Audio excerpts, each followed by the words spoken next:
And welcome back to Love Your Food. This week we have a really delicious and pretty simple recipe for you. This is for sort of a Chinese style pot sticker. These are some amazing dumplings.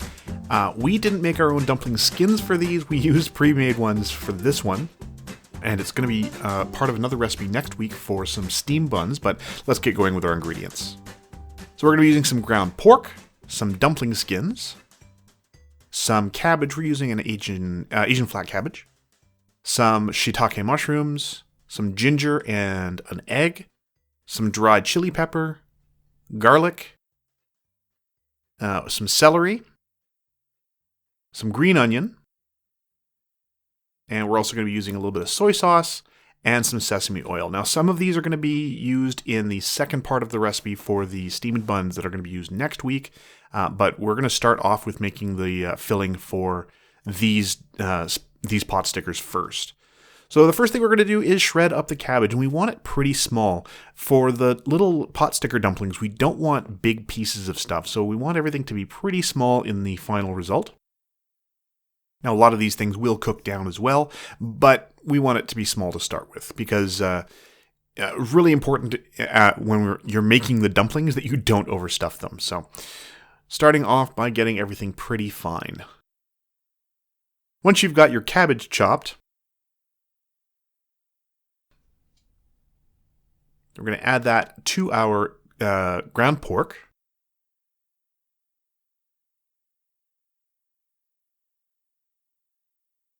There you go. And then we are going to get some of our aromatics ready. So the first thing we're going to do is chop up our green onions. And you don't necessarily want to use all of these in the final result, like in the filling. You can always reserve a few for topping and for garnish and that sort of thing. But we're going to use most of this just in the filling itself. We actually sort of doubled the amount that the original recipe that we had found called for, because we like green onions. Now, all of our aromatics we're going to chop up together, so we're just going to break up this nice little dried chili pepper, leaving the stem off, of course, but we're going to leave the seeds in. We do want this to be a little bit spicy, so we're just going to leave that in. We're also going to chop up the garlic. That doesn't need to be perfect. This is all going to be into the inside of a dumpling. And then for our ginger, we've peeled it. We're going to cut it into panels and then sticks. And then from there, we're going to cut it into a nice little fine dice, along with everything else. And again, we want everything to be pretty small. We don't want big chunks of anything in there. We want it to be a pretty uniform, small size for everything.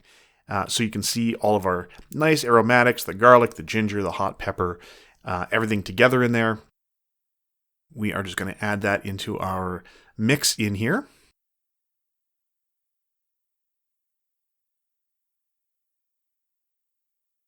And there we go.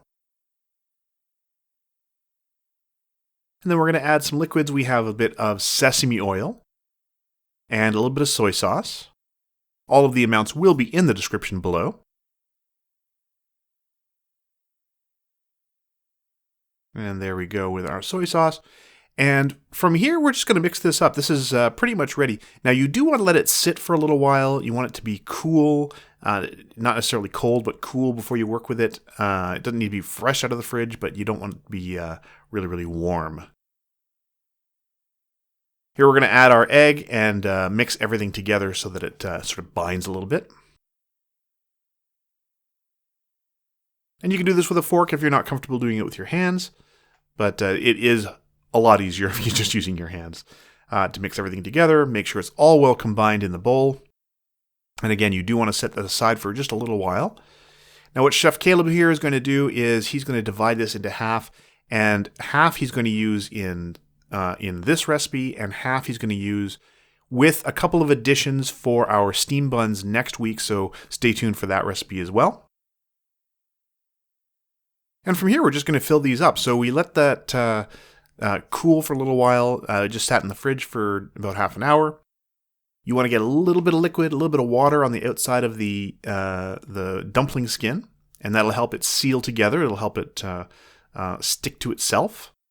And you don't want to overfill these. It's really important. You don't want to really make them crammed because they will all burst open and not so pleasant.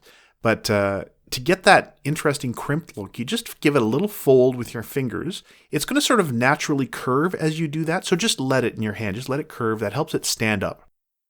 From there, we're going to get our pan. We were using cast iron for this. We're going to get our pan screaming hot, a little bit of oil in there. And we're just going to pop those pot stickers in there. They don't need any more preparation after that. We set them aside, let them just rest for a little while, put them in the pan, and you can see here they get a little bit of color on one side. We're going to flip them over once. We're just going to turn them so they get color on two different sides. Now these are almost cooked already. They cook very, very quickly because there's not a lot of filling, and they are a little package, so it's perfect. Now we are going to add just a little bit of water to this. And we're going to steam them just very, very briefly. So make sure you're using a pan that has a lid or a skillet that has a lid. So just a tiny bit of water and cover that real quickly and let them steam for just a little while until they get a little bit of color on the other side. And you can see they're a little bit different now. The skins have become a little bit translucent. That's from the steaming. And they've got nice color on two sides. And that's exactly where we want them. So if you've oiled your pan appropriately, if you've got a good amount of oil in there, they will not stick to your pan despite their name. And then don't eat them directly out of the pan. They are screaming hot. So just let them cool a little bit. Do serve them warm though, because they're better hot, but not right out of the pan because they're ridiculously hot when they come out of the pan. But that's it. Really quite simple, very delicious. And we hope you'll give this one a try. If you have the wherewithal to make your own dumpling skins, all the more power to you. So if you like this recipe, please like and subscribe. And if you have any recipes you'd like to see Chef Caleb try on the channel, please let us know in the comments below. And remember to love your food.